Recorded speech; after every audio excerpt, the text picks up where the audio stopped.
So, I'm back with another project. I have water to the shop here, but not all through the shop.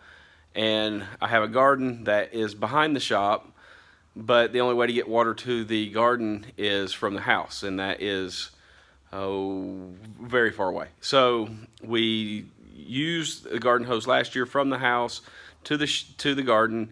Took pretty much every bit of hose that we had to stretch that far. Of course, once we got out that far, the water pressure wasn't that great, but it was enough, and we made do.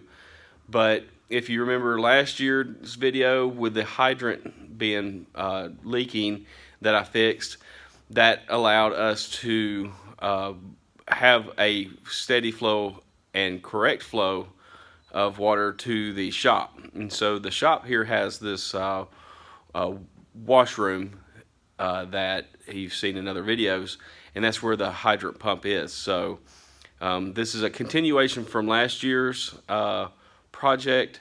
Once I finished fixing the hydrant, the next thing I did was plumbed out the shop for water. So I'll show you kind of where I'm at in the project and what I'm going to do to make it even better. So let's get to that. So this is the washroom. It's got an IBC tote, some rain barrels in fact, these two blue ones I just picked up yesterday, but I've got plans for them. We use a lot more rainwater for the garden versus using well water. I think it'll be a lot better for the garden. Even though I'm plumbing water out to the garden, it would also make it such that if I needed to fill up one of these, I could with our well. But regardless, this is the hydrant pump that I had to replace last year. And so right now, of course, it's just hooked up to a garden hose, and we can use it to hose down equipment or fill up buckets or watering cans or whatever we need. And this washroom has a drain right there as well. But if you'll look over here on this bucket, you'll see that there's a little stubbed out area where you can't really see it going through the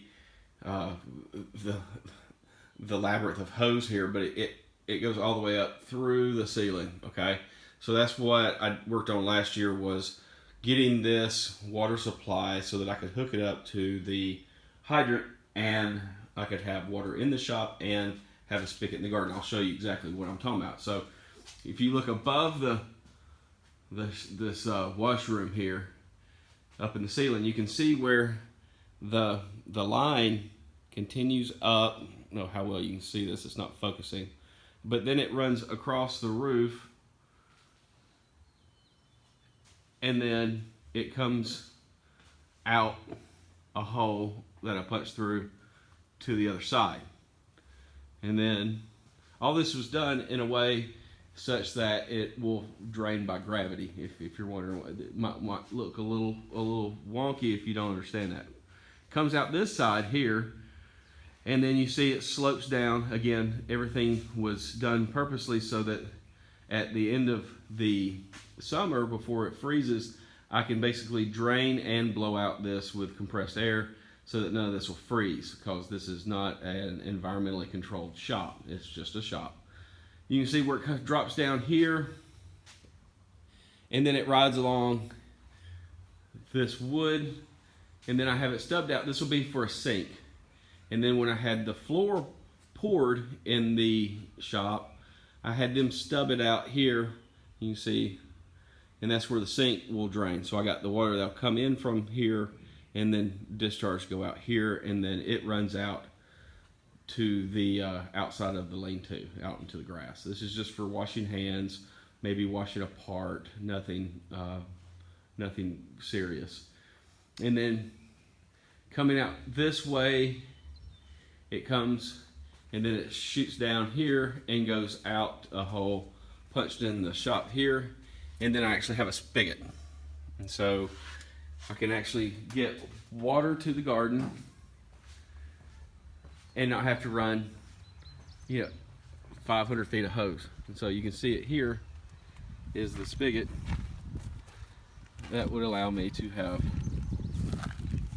water. So here's what I've got planned for this. I'm going to take and put in the sink, like I'm explaining, right here.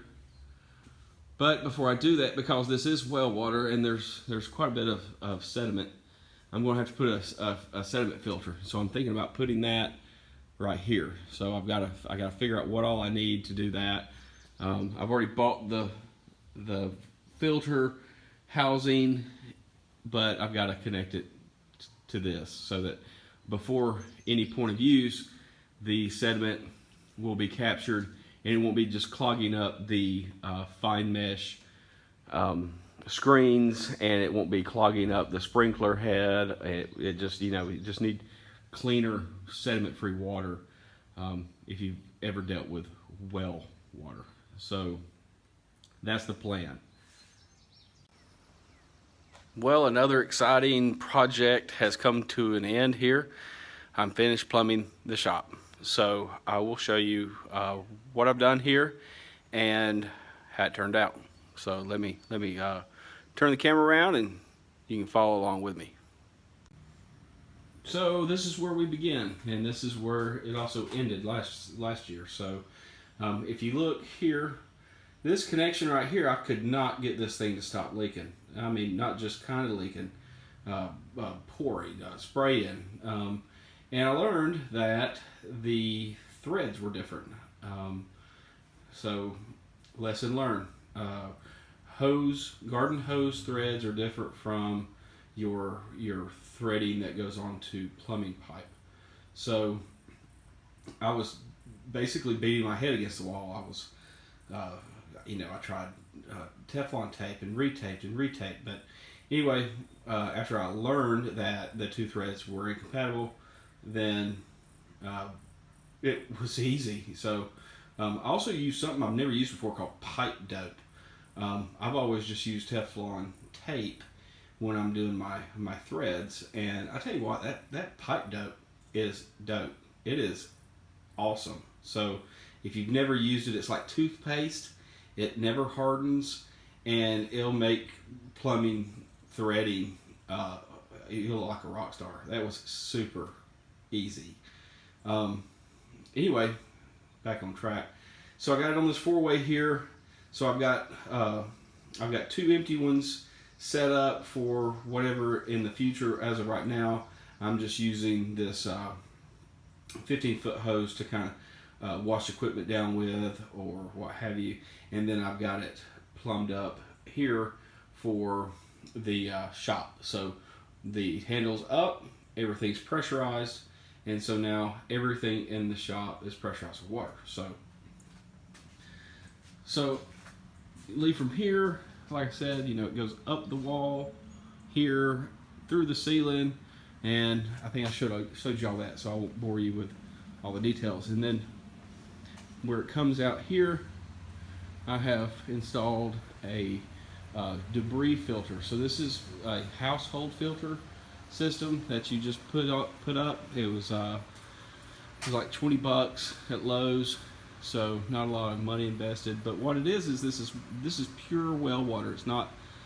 It doesn't. We have the same well water. It goes to the house, but I installed a very large filtration system because of the amount of iron and just sediment that you get from our well. Even though it's really deep, we still get we have high iron and we have some sediment. So all I wanted to do here, I wasn't worried about the iron content out here because I won't be drinking it unless I'm really thirsty. But so I just put in this sediment filter. So just tapped in here, dropped down, put some wood blocks, and secured it so that I can get the wrench, which I stuck a screw in there, and that way I'll never lose the wrench, hopefully. So that's just the home for the wrench where you can get the filter off. I won't be changing this filter except once a year because obviously we can only use the shop during the warm season. At the end of the season, I'll have to winterize this whole system so that it won't freeze, and I may do a video on that. So I'll save all that excitement for another day.